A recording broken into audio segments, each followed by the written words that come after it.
Hello बच्चों, आइए इस प्रश्न को देखते हैं। और प्रश्न में हमसे पूछा गया है कि कोशिका चक्र के दौरान एम अवस्था में निम्न में से कौन सा कार्य केंद्रीय भित्ति के निर्माण के पूर्व होता है। अब बात को समझिएगा। सबसे पहले हम बात करेंगे प्रश्न के प्रश्न से संबंधित मुख्य अवधारणा के विषय में। अवधारणा मुख्य अवधारणा जो संबंधित होगी वो होगी कोशिका चक्र से। कोशिका चक्र। तो सबसे पहले हम एक काम करते हैं, कोशिका चक्र के बारे में समझ लेते हैं। देखिए, कोशिका चक्र हम इस प्रकार से यहाँ पे बना सकते हैं। देखिए किस प्रकार से कोशिका का विभाजन होता है। ये यहाँ पर हमने एक कोशिका चक्र को बना लिया है। अब यदि हम बात करें तो ये हमारे पास में कौन सी अवस्था हो जाती है, अंतरावस्था हो जाती है। अंतरावस्था की यदि हम बात करें तो वो इस प्रकार से यहाँ पे हमें दिखाई देगी। ये हमने थोड़ा सा यहाँ पे इसको हमें हटा करके इस प्रकार से बनाना होगा। देखिए, ये तो हो जाएगा हमारे पास में कोशिका द्रव्य का विभाजन, और ये हो जाएगा हमारे पास में समसूत्री विभाजन। तो ये जो अवस्था होती है हमारे पास में, ये वाली जो अवस्था है, इसको कहा जाता है जीवन अवस्था। इसे कहा जाता है एस अवस्था जो सबसे बड़ी होती है, और ये होती है हमारे पास में G2 अवस्था। अब यहाँ से यदि हम बात करें तो ये तो हमारे पास में एम अवस्था है, जिसे हम अंतरावस्था के नाम से भी जानते हैं। और ये होता है हमारे पास में समसूत्री। इसको हम बाहर ही लिख लेते हैं एक प्रकार से। ये होता है हमारे पास में कौन सा विभाजन, समसूत्री विभाजन। तो यहां पे हम लिखेंगे समसूत्री विभाजन, समसूत्री विभाजन। और यदि हम यहां पर बात करें तो ये हो जाएगा हमारे पास में कोशिका द्रव्य का विभाजन। कोशिका के अंदर जो द्रव्य भरा हुआ होता है ना, उसका विभाजन, कोशिका द्रव्य विभाजन। अब बात को समझते हैं।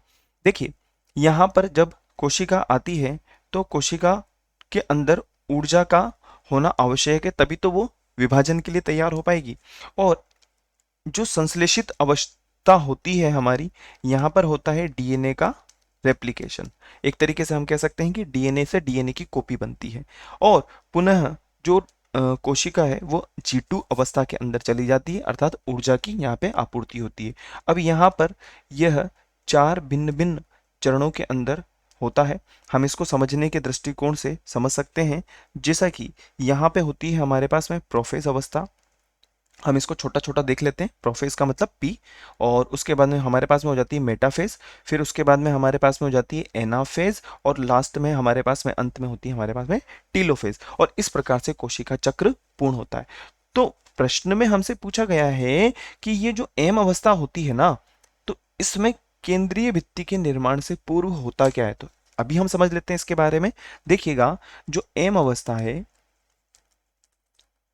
एम अवस्था में होता क्या है बच्चों कि विभाजन के दौरान लिख सकते हैं हम कि विभाजन के दौरान होता क्या है। एक बार हम मार्कर चेंज कर लेते हैं हमारा। देखिए, विभाजन के दौरान होगा क्या, जो केंद्रीय भित्ति का निर्माण होता है या केंद्रीय भित्ति के निर्माण से पूर्व, केंद्रीय भित्ति के निर्माण से पूर्व क्या होगा, जो गुणसूत्र होते हैं, जो गुणसूत्र होते हैं, तो उन गुणसूत्रों का क्या होगा, असंघनन होता है। क्या होता है, असंघनन होता है, पहला। और दूसरे नंबर पे हम लिख सकते हैं कि जो लेमिना होती है, लेमिना का संगठन। देखिए, संगठन भी लिखा जा सकता है और इकट्ठा होना भी लिखा जा सकता है, बात एक ही होती है, कोई दिक्कत वाली बात नहीं। संगठन होता है, संगठन होता है। अब हम बात करते हैं दिए गए विकल्पों के विषय में। तो पहला विकल्प है हमारे पास में यहाँ पर गुणसूत्रों का असंघनन एवं केंद्रीय लेमिना का पुनः इकट्ठा होना, जो कि पूर्ण रूप से सत्य है। अभी हमने यहाँ पे लिखा है कि जो गुणसूत्र होते हैं उनका क्या होता है, असंघनन भी होता है और लेमिना का संगठन भी होता है। और हमने कोशिका चक्र को समझ भी लिया है।